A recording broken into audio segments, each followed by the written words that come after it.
મિત્રો અત્યારે દિલ્હીની અંદર છીએ ને તમને મોટામાં મોટી અને સારામાં સારી વસ્તુ એ બતાવું કે દિલ્હીમાં છે ને અંડરગ્રાઉન્ડ મેટ્રો છે. બહાર આખો લાઈવ એરિયો હોય ને લાઈવ એરિયાની અંદર તમે જોવો ને તો બહાર અત્યારે માર્કેટ ચાલુ હોય. ધારો કે જો આ બધી છે ને માર્કેટ છે અને એ માર્કેટમાં અહીંયા અંડરગ્રાઉન્ડમાં જવા માટેનો રસ્તો છે અને મેટ્રો ટ્રેન આવે. પ્રાચી મજામાં ને? તો વાંધો નહીં. તમે જોવો મિત્રો આ તમે જોઈને ગાંડા થઈ જાઓ. હું તો જોઈને ગાંડો થઈ ગયો કારણ કે આવું મેં પહેલી વાર દુબઈની અંદર જોયું હતું કે અંડરગ્રાઉન્ડની અંદર મેટ્રો છે અને અંડરગ્રાઉન્ડ આમાં કેટલું છે જવાનું ખબર છે? મિનિમમ 3-4 માળ તમારે જેટલું છે ને અંદર જવું પડે. મિત્રો જોઈ લો અત્યારે અમે સીડી ઉતરી રહ્યા છીએ અને સીડી ઉતરીને અંડરગ્રાઉન્ડની અંદર મેટ્રોનું સ્ટેશન છે. અમે અત્યારે ચાવડી બજાર જે છે કે ફેમસ છે અત્યારે બધી ચાટ માટે ને એવું બધું ખાવા આવ્યા હતા. ચાટ ને એવું ખાઈને હવે પાછા અમારે હોટલ તરફ જઈ રહ્યા છીએ અને હોટલ તરફ જવા માટે સૌથી પહેલાં અમારે મેટ્રો સ્ટેશનની અંદર આવવું પડે અને મેટ્રો સ્ટેશન આવતા વેત જ અમારે અંડરગ્રાઉન્ડની અંદર જો આ પ્લેટફોર્મ ને એવું બધું મળ્યું છે. હવે અહીંયા આપણે ટિકિટ ને એવું કેવી રીતના લેવાનું હોય એની આપણને કાંઈ જ ખબર નથી પણ તમે જોઈ લો કે આખી સીડી ઉતરીને અમે આવ્યા. સીડી ઉતરીને અહીંયા આખું મેટ્રો સ્ટેશન છે ને અંદર આ જે પ્રકારે બનાવ્યું છે ને આ જોઈને તમારું મગજ ગાંડું થઈ જાય. શું કેવું પ્રાચી? કારણ કે અંડરગ્રાઉન્ડમાં બધું બનાવ્યું ને આ બધું દુબઈની બધી સિસ્ટમ હતી. આ દુબઈની સિસ્ટમ અહીંયા લઈને આવ્યા. અંડરગ્રાઉન્ડ એટલે છે ને લંડનમાં જે ટ્યુબ સિસ્ટમ છે. ટ્યુબ એટલે આખી અંડરગ્રાઉન્ડ મેટ્રોની સિસ્ટમ જેને ટ્યુબ કહેવામાં પણ આ કેટલું કયા સાલમાં આ બધું બનાવેલું છે? આ દિલ્હીમાં આ બધું કેટલું જૂનું છે? 15-20 વર્ષથી આ દિલ્હીમાં આયલું આવે છે. ઓહો, તો મિત્રો મેં તો આ કદાચ પહેલી વાર દિલ્હીની અંદર આવીને જોયું છે કે દિલ્હીની મેટ્રો છે ને અંડરગ્રાઉન્ડમાં આટલો ઉપરથી 3-4 માળ અંડરગ્રાઉન્ડમાં બધું સ્ટેશન બનાવેલા છે. મેટ્રો અહીંયાથી નીકળે, જવાનું, ટિકિટ લેવાની, બુકિંગ કરવાનું. શું કે પણ એમની આપણે અત્યારે જે જવાનું છે આપણે એરિયામાં એ તમને ખબર છે આમાંથી કઈ મેટ્રો પકડવાની? ઈ કાંઈ ખબર નથી પણ આવ્યા છીએ. આમાં જો મેપમાં જોઈ લઈએ ને અહીંયા મેપ છે અહીંયા આખો કે ભાઈ આમાં ક્યાં જવાનું, શું કરવાનું. હવે આમાં મેપમાં જાવું ટિકિટ બારીએ પૂછી લેવું પણ આ જોઈને હે ને આપણે ગાંડા થઈ જાય. મિત્રો આમાં જોઈ લ્યો અત્યારે પોલીસ વાળાને બધા ચેકિંગ કરી રહ્યા છે, ધબધબાટી અત્યારે બોલાવી રહ્યા છે. એટલે અંડરગ્રાઉન્ડની અંદર અત્યારે ફૂલ પબ્લિક ચાલુ છે મેટ્રો છે. પણ મુંબઈની અંદર અત્યારે તમારે અંડરગ્રાઉન્ડની અંદર છે સ્ટેશન કોઈ બને છે ને? એટલે આ દિલ્હી વાળા તો બરોબર. વાહ ભાઈ વાહ. તો ચાલો આપણે ટિકિટ લઈએ અને મેટ્રોની અંદર સફર કરીએ. મિત્રો વિડીયોની અંદર બન્યા રહીજો.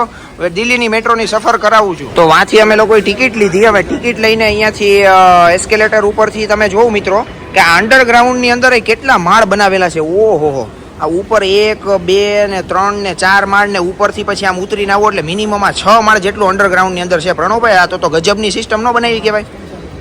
આનું રેપ્લિકેટ થાય છે બોમ્બેમાં. પણ આ વિચાર્યું કેવી રીતના હશે? કોને વિચાર્યું છે કે અંડરગ્રાઉન્ડની અંદર આ બધું બનાવવું? એટલે બહુ મોટી વાત ન કહેવાય ને. અંદર પાછું ઉતરવાનું કેટલું બધું એસ્કેલેટરથી તમારે ઉતરા જ રાખવાનું. નીચેથી તમને જો આવી રીતના પછી જ્યાં આપણું પ્લેટફોર્મ હોય ને ત્યાંથી આપણી મેટ્રો આવતી હોય એમાં પછી ચડી જવાનું, ધબધબાટી બોલાવવા માંડવાની.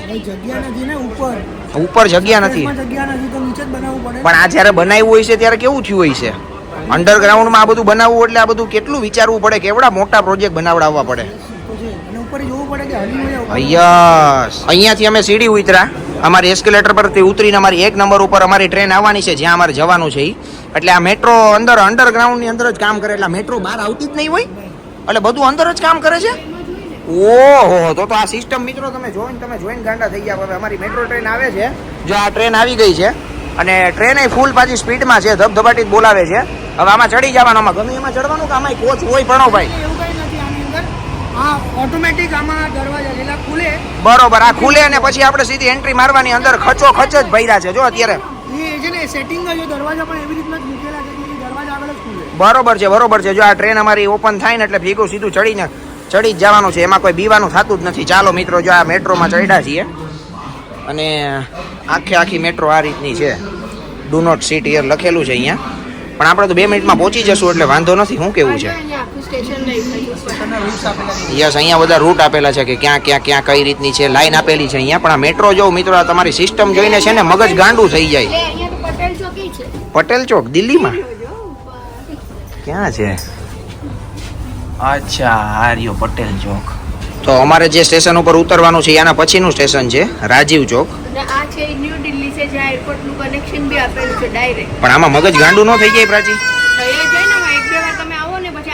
તમે આ બેઠા ને એવું બાકી તો મોજ આવતી જ નથી ક્યાંય. આ મેટ્રો સિવાયની ક્યાંય મોજ જ નથી. અમારું ઉતરવાનું આવી ગયું છે અને આ રીતની સિસ્ટમ છે. દરવાજા ખુલે એટલે આપણે સીધું આપણા સ્ટેશને ઉતરી જવાનું. અમે ઉતર્યા છીએ અહીંયા રાજીવ ચોકે અને રાજીવ ચોક આગળથી હવે જવાના છીએ. ક્યાં જઈએ છીએ, શું જઈએ છીએ, હવે કરીએ છીએ બધું, ધબધબાટી બોલાવીએ છીએ. મિત્રો વિડીયો જોવાની મજા આવી ગઈ તો વિડીયોને ખાસ કરીને લાઈક અને શેર કરવાનું ભૂલતા નહીં, કારણ કે આ દિલ્હીની જે મેટ્રો છે ને, જો એમાં આધ્યાને તકલીફ થઈ ગઈ કઈ નીચે ઉતરવું એને ખુલ્લી જગ્યા મળે ને કે નીચે મૂકીને મને દોડાવવા મળે. એમ થોડી કોઈ દોડાવવા માંડો. મિત્રો અત્યારે જોઈ લ્યો, જો આ હવે બંધ થઈ ગઈ છે અને ટ્રેન હમણાં સીધી ધબધબાટી વાળી ઉપડી જાય. દરવાજા ઓટોમેટિક ખુલે, ઓટોમેટિક બંધ થાય અને સીધું આખું અંડરગ્રાઉન્ડની જે ઉપર સિસ્ટમ છે. ઉપર તમે જોવો ને તો 5 માળ જેટલું ઉપર જમીન છે, ને જમીનની ઉપર આખી બધી માર્કેટ ને ઓવરઓલ બધું ચાલતું હોય, પણ અંદર તમે જે ગોદડા પહેર્યા જ ને એમાં બફાઈ ગયા છે એટલે આપણે ફટાફટ ઉપર ચડી ગયા. 6 માળ નીચે આવ્યા ને એમાં બફારો જાજો થઈ ગયો.